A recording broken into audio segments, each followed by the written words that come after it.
Hello and welcome to this edition of ACFCS's interview series, Emerging Risks. This series takes a look at what's happening within the financial crime and compliance world and asks our expert members for their take on how to tackle these issues. For this session, we'll be tackling a new area of risk that's being explored by financial institutions large and small: environmental social governance risk, or ESG. I'm Erin O'Loughlin, Senior Director of Training for ACFCS, and welcome back. Over the past decade, our society's been inundated with the terms green energy, sustainable products, which has led to an increasing conversations regarding sustainability and how that relates to the emerging concepts of ESG risk. But how do these terms translate into what financial institutions should be doing when onboarding business customers? What types of questions regarding ESG risk should banks incorporate into their onboarding processes? These are all really good questions, and we're going to tackle them in this episode with Tom Mangine, Money Laundering Reporting Officer for the Bank of Montreal, to shed some light on this new pillar of risk. Tom, thank you so much for being here. Great to be here. We're going to start off this question. Number one, environmental social governance risk. What the heck is it? So it's a new term that encompasses a number of things that have already been considered under risk, but is also bringing in some new items that fit into where financial institutions have been looking at in their AML compliance and fraud programs. So when we talk about it, I think the pillar that gets discussed the most is environmental, because it's the easiest one to find. We've started off, wildlife trafficking is an element of that everyone can define and everyone should recognize as a clear environmental risk. Illegal logging, timber smuggling, hardwood smuggling is something that was a little lesser well known, but is now getting more attention. If you start taking a look at some of FATF's recent papers from 2021 and 2022 that talk about environmental crime, they define other headings of risks associated with the mining industry, with damage to other elements of the environment, and including areas like illegal logging. But I will add that if you think about it, human trafficking fits under an environmental and a social risk. The social element deals more with how we're treating other human beings. Some people focus on that a little bit on the treatment of certain underrepresented or underprivileged groups in societies around the world, ethnic groups, genders, religious groups that have been the victims of prejudice, discrimination, or sectarian strife. And then governance is just what we've always done in terms of compliance. So there's some existing things out there that you can build upon, and then you can use that to look at some other topics that are emerging. And when you say emerging, how has it emerged exactly? What's the history of this?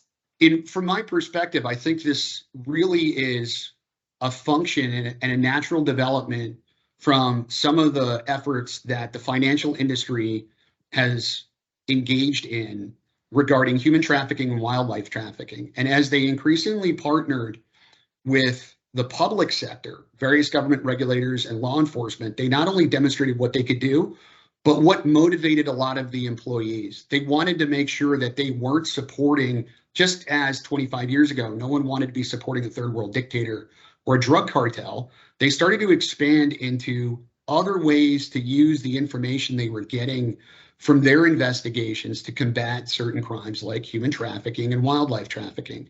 And as you start to take a look at higher profile cases that are broken open or hinge upon effective review of financial documents, people start to understand that bribery and fraud cases that we were previously looking at have a social impact or have an environmental impact, because the bribing of the government official was to overlook somebody dumping pollutants somewhere in some environment, or dumping pollutants, as is the case in a number of instances with precious metals, in a marginalized community or an underdeveloped community of indigenous peoples that doesn't have access to clean drinking water now because you polluted their only supply. Right. And their crops or animals are dying. And it's bringing what you see in a news story together with what was done maybe in an investigative journalism story coming together with a human interest story. And I think it's just led to a natural progression about, well, now that we're capable of doing this, how do we tighten up this approach and bring some structure to what we were already doing? And is this ESG risk being implemented throughout the entire financial industry? I would say that it's being implemented at different levels to different extents in different jurisdictions. And depending on where the individual firm sits, it will govern its perspective. We're still, I would argue, that we are still coming to terms with what ESG is, what it isn't, and then where does it sit? Is it a compliance function? How much overlap is there with AML? Well, you're going to be leveraging a lot of the investigators and some of their work in AML, but how do you build that cross-functional team that reports on this? When you look at your compliance with ESG, there's more than one facet to that approach. If you're an international bank, when you talk about your sustainability program, that can be your own internal program for reducing your carbon footprint and supporting green energy initiatives like growing vegetation on the side of the building to reduce the overall use of heating or air conditioning at certain times in the year. You could talk about your diversity and inclusion program, targeted and focused promotion and recruiting programs. But that's only one element. Are you looking at your customer base and how are you looking at them? The EU has developed a lot of new legislation, so have countries like Australia and New Zealand. But if you look at Canada and the United States, there's certainly a lot of old legislation, which my personal opinion is sometimes gets overlooked in the conversation because people are only looking at what's been done in the last 10 years. There's existing legislation that you can leverage to help give your program focus and get it jump started. So some organizations are looking at this with a greater lens of their overall reputational risk. They look at the legal risk is not as well defined, but there's a reputational risk based on the commitment that they've made to the public and to their own employees about what they're going to do in terms of sustainability and overall ESG principles, and they're trying to live up to those standards. So what kind of guidance are they going to give the clients and the correspondents, their business partners? And we're only going to source things ethically from an ESG perspective.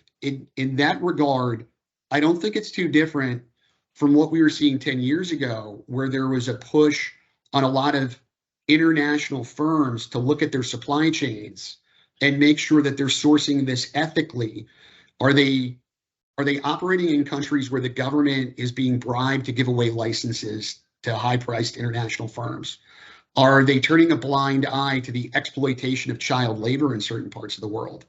Are they taking advantage certain parts of the world where the environmental considerations and the requirement to replant or to properly dispose of pollutants isn't as well fleshed out? People aren't really looking where you're dumping the effluents of your chemical processes.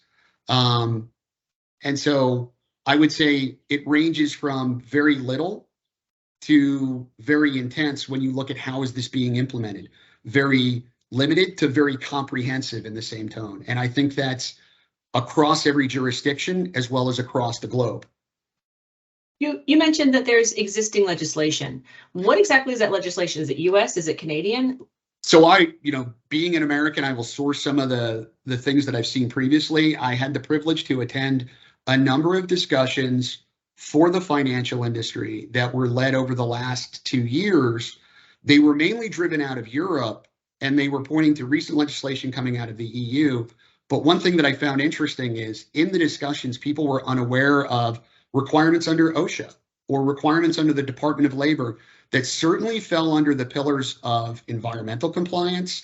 It certainly fell under the pillars of social compliance. So being a former service member, the Soldiers and Sailors Relief Act, which places significant constraints or gives very clear guidance on what private sector firms can and cannot do with respect to service members that are called to active duty, that are members of the National Guard or the Reserve, or part of the Uniformed Health Service in the United States, which, if you're not familiar with it, a number of those people were called during the pandemic, and what your obligations are.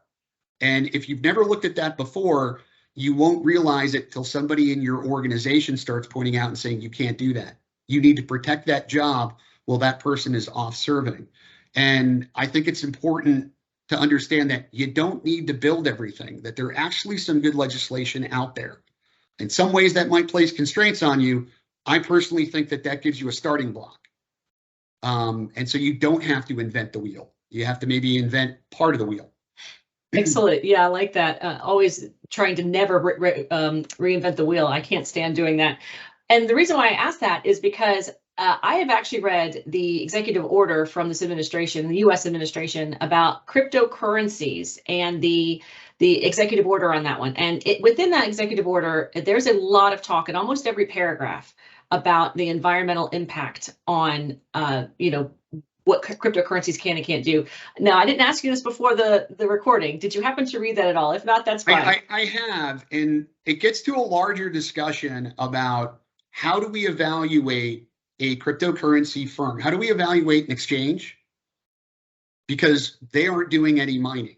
Exactly. I was going to ask you how that fits in. And how do we look at that exchange in terms of maybe being in an industry that some people would say has an outsized carbon footprint? My comment I hear a lot of people talk about cryptocurrency, virtual currency, and it's like going back to 2014. I hear people say, we're going to talk about virtual currency or cryptocurrency.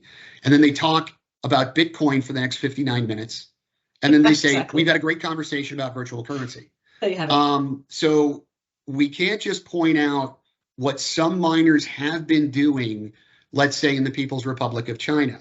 If you take a look at what certain people are able to do in Siberian Russia or in the Republic of Georgia or Iceland, where they sit next to natural resources that, hydroelectric dams that provide them great opportunities to have a cool environment where they can set up a server farm. What's their carbon footprint compared to some other element, some other financial institution or some non-banking financial institution? How do you compare that? Do you only think of that one server farm? Do you look at the larger mining industry? If you're going to take a lot of the statistics that I've seen have taken the entire Bitcoin mining over a month and then compared it to like one financial institution. And I don't think that's realistic. Are you looking at every bank branch and every headquarters? So when you start talking about what firms are doing, I think the firms that are seeing themselves as having a good program or defining what their principles are, what they want to do, and then establishing a mandate for how they're going to do that, what they will do and what they won't do, and who's going to handle it within their firm. And then how are they going to define this sort of compliance, how they risk rate people? There are a number of firms that will get into the ESG compliance and provide evaluations as a third-party advisor. But my response to that is, well, what is that report going to entail? Because if all you're getting is a number and something that's green, amber, or red, that's not an awful lot to go on.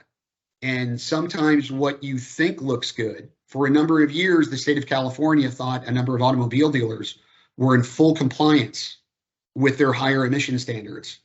But sound financial investigations pulled apart a major bribery and corruption scheme, which said, no, there was deliberate efforts to intentionally evade these standards and trick the examiner.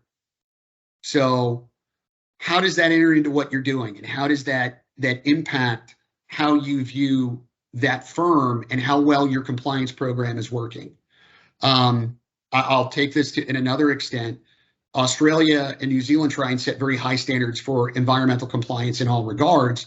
There's some great reporting over the last 6 months out of The Age, a newspaper out of Australia, that talks about these sustainability funds that are trying to attract a number of investors who are concerned about certain ethical principles when they invest their money and would like to say, well, I want to make sure that we're doing this in a responsible manner that leaves the world in slightly better shape for the next generation. And they found that a number of funds were failing to meet their own standards and not sufficiently reporting that.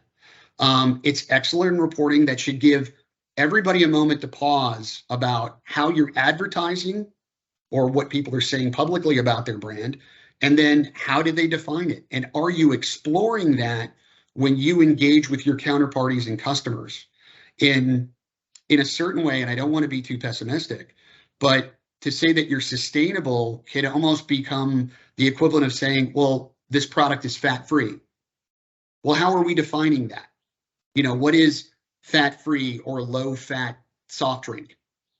It sounds like ESG pillar of risk could really help those tellers that onboard, those analysts that also look into it if an alert has been sent to their desk, and trying to understand and really know what the customer is doing, the KYC portion of it. If you inject ESG into it, then you're understanding, are they a miner for cryptocurrency, or are they an exchange? Are they a logging company, and who do they work with? Do they sell overseas? Those sorts of things. And if you put it into that perspective from what I'm hearing from you, it just might be able to help analysts to be able to look at what their customer is doing and does it fit for that profile, correct?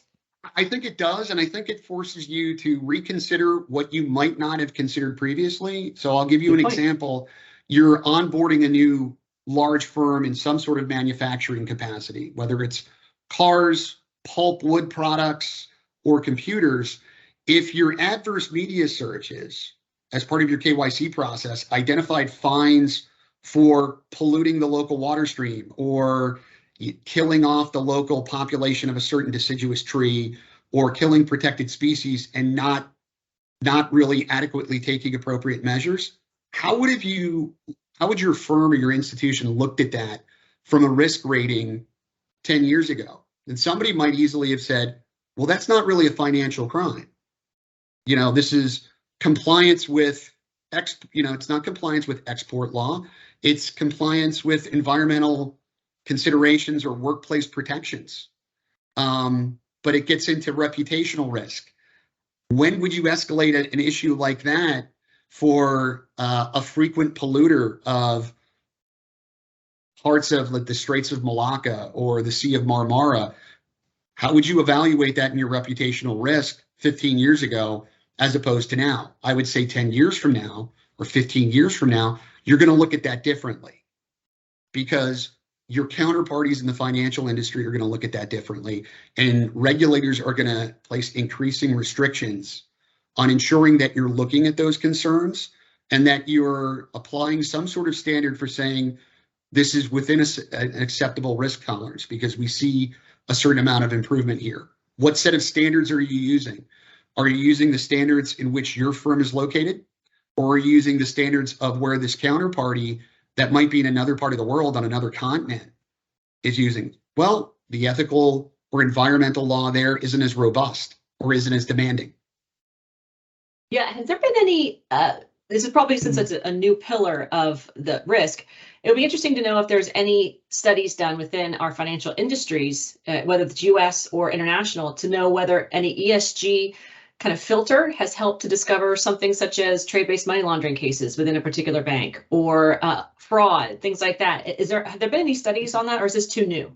I think FATF has looked at some of those approaches in their recent reports. I know that they published some papers on environmental crime in 2021 and 2022 that flesh out some new areas, some new categories, and provide us with new doctrinal terms that we should incorporate into our lexicon in the compliance industry.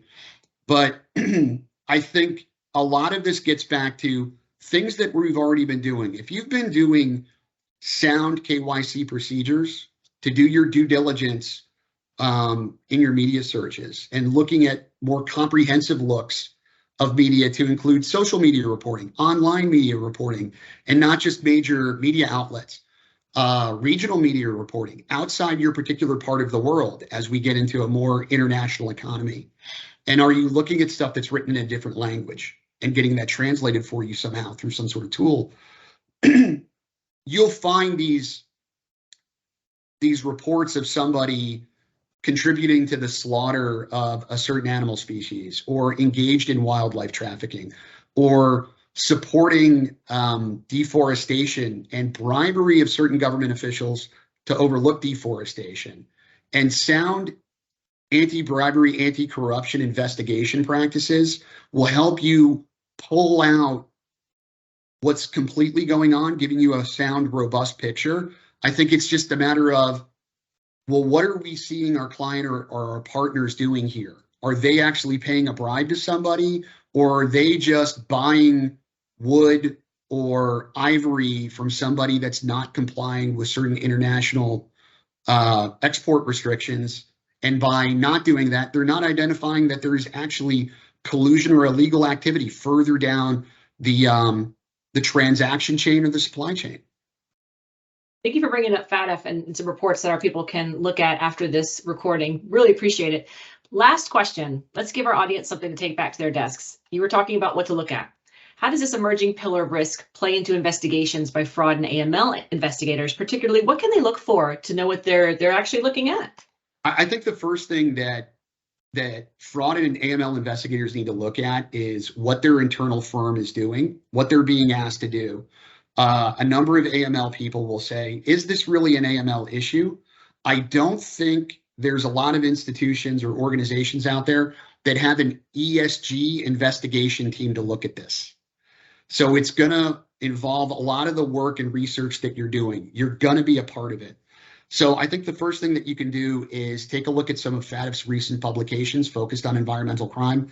There's one from June of 2021 that's pretty good, that lays out not only new terms that they're starting to introduce into the dialogue and discourse, but also some major cases to help define the typologies that they're noticing. If you look at what everyone's done in the financial industry to investigate human trafficking and wildlife trafficking, what you're looking at here is going to have a lot of overlap. You're going to see a lot of similarity with looking at trade-based money laundering, because you are going to see these things exported to a certain extent, and you're going to see elements of bribery and corruption, because at some point somebody's being paid money to overlook certain things. And as you pull this apart, you'll start to notice those sort of family connections or those social connections that lead to government officials that can bury certain files or overlook certain requirements, provide licenses that are necessary. And if you're exercising sound principles, you'll identify these kinds of issues.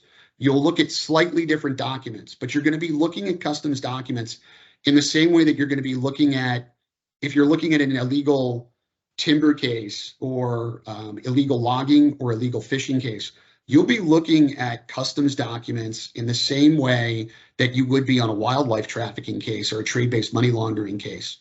You'll also be looking at social media. You'll just be highlighting different reports where somebody is out there actually pointing out that these operations are guilty of overfishing in certain areas or burying the shipment of certain pelts, furs, or living animals in along the supply with other materials. You'll get used to looking at certain countries when you look at hardwood smuggling, because a lot of it's done out of sub-Saharan Africa, Southeast Asia, and then South America, where wildlife trafficking has a slightly different overlap. You're looking at slightly different areas, but you'll get used to looking at certain countries that become nexus, not only for the supply of these goods that are taken illegally, but also for the transshipment of them. There's some excellent due diligence firms out there that are doing great work. If you're looking at anything in Eastern Europe, of course, you'll look at what OCCRP puts out, because they do cover this. You'll look at what ICIJ puts out. You'll look at certain firms like U-Control out of Ukraine, which gives you very focused insight on Ukrainian companies, as well as companies out of Russia and Belarus. There's some great due diligence firms that operate in sub-Saharan Africa. So for Americans or Canadians that don't have a lot of experience out there, you can look at 14 North Strategies, which makes a lot of reporting available over the internet for free. And then after a certain point, you go behind a paywall. But there's a lot of information that they provide out there that's excellent, particularly on illegal logging that's done in sub-Saharan Africa. Thank you for bringing those documents to our audience. It sounds like it's all cyclical. If you have a new way of discovering risk, you can detect something else. It's not just one stovepipe area that we look at, which is why ACFCS does such a great job in training in all financial crime, bringing this kind of pillar up as well. As I give a shameless plug for our training, because what you're talking about is finding a new way of looking at it. And just because someone's doing fraud doesn't mean they're not doing AML sort of thing. I like what you had to bear for this. Thank you so much for being a part of our Emerging Risks interview series, Tom. Thank you again. To all of you viewing, please check out the ACFCS website for additional interviews on this and other timely topics that will surface within our industry. Until then, keep up the good fight. Thanks, Tom. Cheers. Always a pleasure.